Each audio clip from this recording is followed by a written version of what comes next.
Interview with Freddie Mercury, 1984, David Wigg talking to him in Munich about his solo plans.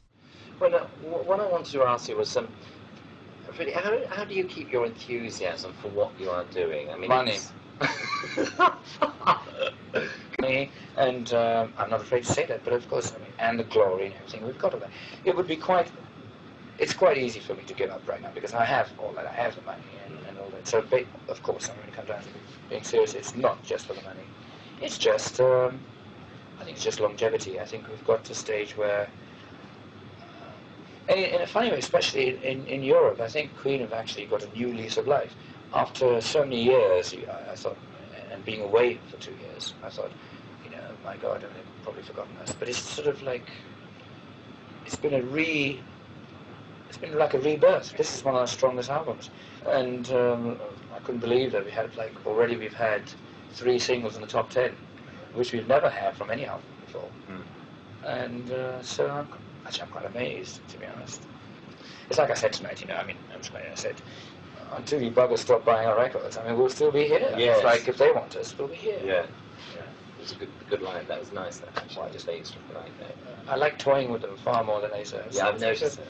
And it's fun. I sort of seem to involve them much more. And it's more down to earth. I think Queen are more down to earth now. I remember before we were sort of up sky high and we were very sort of ostentatious or whatever. Everybody said we were grander than grand. Yes, all this pomp and all that. Of course, we still have been called Queen. Yeah. And for a rock and roll band to actually do that, for like a heavy metal rock and roll band to do that, was quite exciting. We got into our roles so easily. My God, you should have seen it.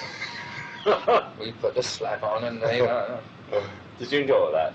Yes, it was another challenge. It was another sort of tangent, as it were. And, it's wonderful how they all know the words. Yes, and that was... And on the Radio Car video, they all did the Yes. actions, didn't they? That was very moving. Yes, because in a funny way, we've only done... It's the 4th. God, I'll go for it. Yeah. I know they sing Love of My Life, but I thought I Want to Break Free is quite new, and they sang it.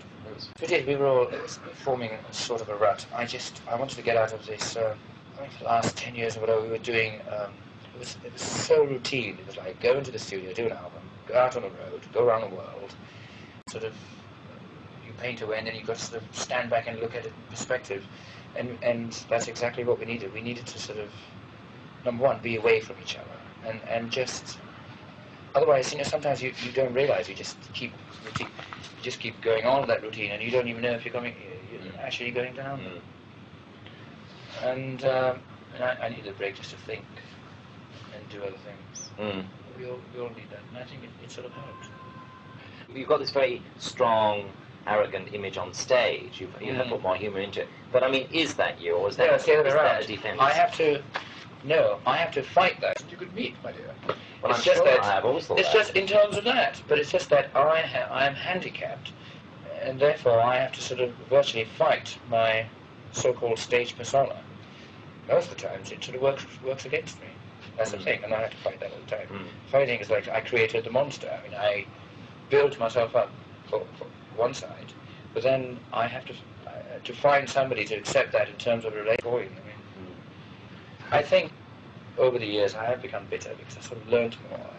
And yes, we all have. And because the more you let down, the more you hurt. So I feel I'm sitting on that audience that obviously love you, isn't it? This is it. You could be the most lonely person. You could be so loved by so many thousands of people, yet you could be so lonely. And that makes it worse. The frustration of that is even worse, because most people just think that how can somebody like Freddie Mercury be lonely, because he has money, he has this, he has cars, chauffeurs, the lot. And in fact, sometimes that kind of loneliness is the hardest to bear. Because you don't really belong to anyone, especially. No, you have to sort of, you have to put your persona and all that. And you have to sort of. And I just find that I find it very hard to open up to people because I don't trust them. So you're really disillusioned. I've got a grip on myself, so I seem to be more aware.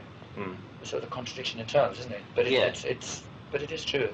Sometimes maybe I wish I didn't talk so much and maybe not talk to people. It's just I seem to find out more and more, and I find the more I find out, the more I realise how cruel it can be. Artists do change colours, it says. It makes yes, them more of course, it's confident, changing, more yeah, arrogant, say. It has, yes, of course it's changed me. But it's gone in sort of two stages. I would be a fool to actually decline the fact that it didn't change me in terms of being snobbish and arrogant, whatever. That was thought I was it. But then I've actually come to realizing that success can be handled in a different way, and I actually it's coming down to earth. I actually sort of pay more attention of actually making people realize that I am normal. You know what I mean? This is such this shit thing about people thinking, oh, Freddie Mercury, over here, he won't talk to me in that situation. That's the way it is. Come on, the bit of happiness I can create is with my money. Okay, the thing on who you are, you can. Yeah, sometimes. You can get happiness, can't you? Yes, that's another form of getting happiness. It's like when I buy people presents, I love it far more than maybe they do. Within yourself because of this image. I don't think most people realize that at all. Yeah. But I don't lose sleep over that. I'm not going to go out looking for barrages of people saying, look, I am, that doesn't worry me. Is that rock and roll has ruined you? No doubt. Do you agree with that? No. I feel that I am the manipulator. I can govern those kind of things. It's like rock and roll is a drug, but you govern the drug. And it's one of those things. People say, rock, as far as I'm concerned, in terms of that's a challenge to me. The same way as, say, love is, And, you rule the drug. And as far as that kind of thing is concerned, I would like to think that I'm in a very convenient position of actually ruling that thing. Otherwise, it would be my downfall. And if that was the case, it would have been a long time ago. Thank God I've got the intelligence to realize that, you can only go so far. And I would hate to think that anything like that would ever rule me. I don't need outside stimulus. See, I don't need total outside stimulants to totally take over my body so I don't know what I'm doing. That's to make sure that I'm in total control of myself. Because of my persona on stage, they think that I carry on. I'm arrogant and I like to do things fast. That's my nature. Do you feel any kind of moral obligation to the young people that follow you in your own lifestyle? I think my music is very safe. It's not political, and I don't want it to be political anyway. I don't want to change their lives overnight. I don't want to involve them in peace messages or anything like that within the songs. As I've said that before. To me, it really is fodder. I want them to just enjoy. It's escapism, and I want them to enjoy my music for the period of time that they want. And then when they don't like it, they just discard the damn thing in the dustbin. Why the fact that, my God, I hope they realize after I'm dead that I created something or I meant something. I don't give a shit if they forget me, to be honest. I really don't. Because life is for living. In the meantime, I've been having fun, and I want to go on having fun doing this. And that's basically it. Because if I wasn't having fun, I wouldn't do it on this at all. No. And if some of that, even just a trickle of it comes across to other people, then that's fine. And if my music makes people happy, that's a wonderful thing. That makes me very happy, and that's fine. And if people hate it, they can go buy somebody else's record. Yeah.